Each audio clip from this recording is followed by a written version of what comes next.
Hi, welcome to this episode of New Lenox Now. I'm here at Fire Station 1 with Firefighter John Ruckman and Bo, the star of the show today. Welcome. So can you tell us a little bit about why we're here today, what's going on with Bo? So Bo is New Lenox Fire's second search and rescue dog that they've had. And we just did his swearing in last week on Tuesday. We're finishing up our training over the next couple months, and he's healing from surgery he had that most working dogs get. And once we get that done, we will be ready to answer calls. So what does a search and rescue dog do? We were talking earlier and I was under the impression that they found like a child in a house in a fire, but that's not really what they do, right? There are dogs that do many different types of searches. There's searches that are collapsed buildings, kind of like the dogs you saw in 9/11 searching for human remains. Those are cadaver dogs. He does man trailing. That's the type of searching he does. So man trailing is he's trained to follow the specific scent of one person, whoever that person is that's missing, and only that person's scent, and wherever that scent is where he goes. That's pretty amazing. And he can do that.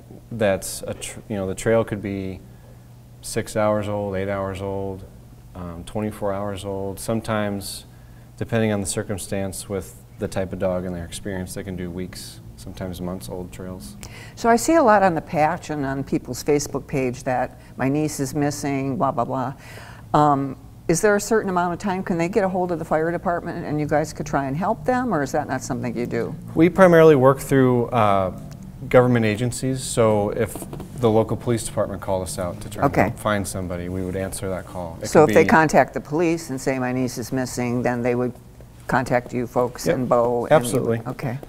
They can also call us directly, and just by default we'll get the police involved. It's a multi-agency thing. It's not something that just him and I do. There's a whole team and a whole back end of things that have to happen to make it successful. Okay. So how long has he been a search and rescue dog?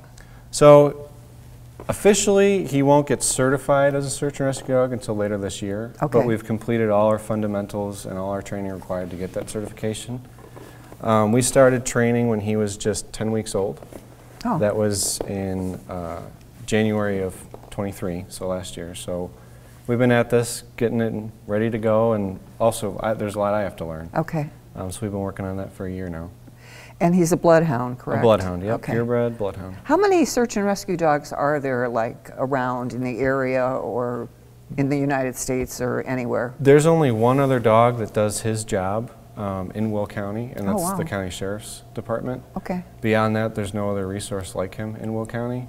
There's 4 active ones in Cook County, and then a couple others in DuPage, but is relatively limited. And it kind of depends on, who's available at the time. It's a resource that it's hard for police departments to keep up with all the stuff that police departments have going on these days to keep up with. So if you get a call or the police call and you have to go looking for someone, are you the one that would go with him because you're trained? Mm-hmm. Okay. So he only answers to me, basically, as me as his handler. Not very well. He's young. He just wants to check things out. It's all about smell for him. He wants to smell all the smells. So me being his handler, it's kind of a one-on-one thing. Nobody else can run him for that purpose because him and I kind of develop our skills as a team. Like if he needs help while he's trailing, I know when to recognize that and when to kind of help him out, and vice versa. There's times where I might not be sure about what we're doing, but I can tell we're good just on his body language and how he does things. So what if it's your weekend off? Would you have to like come in and work with him to do that? So the fire district here, we've planned things out so that he can be available whether I'm working shift or whether I'm off shift at home. Within reason. I mean, I take vacations like anybody else, but if I'm at home and I get a call and he's needed, I go from home. Oh wow, that's cool. That's cool. Anything else you'd like the folks to know about Bo or his mission or your mission? Anything at all? Just the overall idea and drive behind this was, in the fire service, we try and provide the best and unique and diverse amount of service we can for the people that we're supposed to protect. This is part of that. Not a lot of departments do dogs like this, and this being our second, I think that's pretty unique and shows that New Lenox really, we're trying to be creative and do the most that we can for the people that we're supposed to help. So if somebody's missing, call the fire department, call the police department. You'll get the police department, you know, active in the case, and then you'll take him out and you'll try and follow the scent. Yep. If it's like a month and they haven't found the person, can he still do that, or is there a limited amount of time? Him and I aren't to that point yet. We're still, you know, we've only been at this for a year. That's something that a more senior dog will do, and getting around a month, there's a lot of circumstances that start to play in. The scent can get disturbed or destroyed over a month. Times where that would be used is some more criminal cases with police, and then an area. So for instance, you have an elderly person that maybe wanders off because of varying dementia or something, diseases or Alzheimer's. We can work that area where we know that they always go, and hopefully there's an anomaly where they start going a different direction. And sometimes the dogs can pick it up, sometimes they can't. Weather is a huge factor. We'll get there one day, but for the most part, we're pretty much just focusing on the 24-hour to 48-hour. I can't believe he's only a year old. You're just a big boy. Yep. He won't get much bigger than this. Yeah. So how does Bo actually pick up a scent of a child or someone that's missing? So hounds are built pretty uniquely, going back to when this breed became, you know, basically in existence, back to the, I think it was the Middle Ages around that time. They started using hounds like this for finding people and hunting. They have a unique ability to be able to pick up the unique scent of a person and not just people.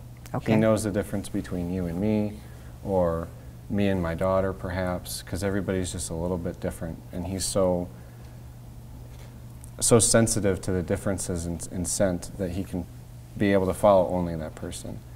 They do that by having the long ears, and it helps funnel things up into their nose, and that's why they have all the wrinkles on their face that kind of trap all that.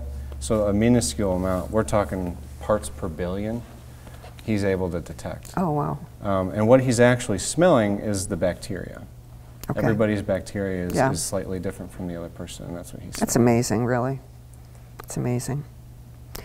Okay, well, thanks for being with us today, and thanks for all you do. Appreciate you and appreciate Bo, and thanks for watching New Lenox Around Town. Thank you for having us.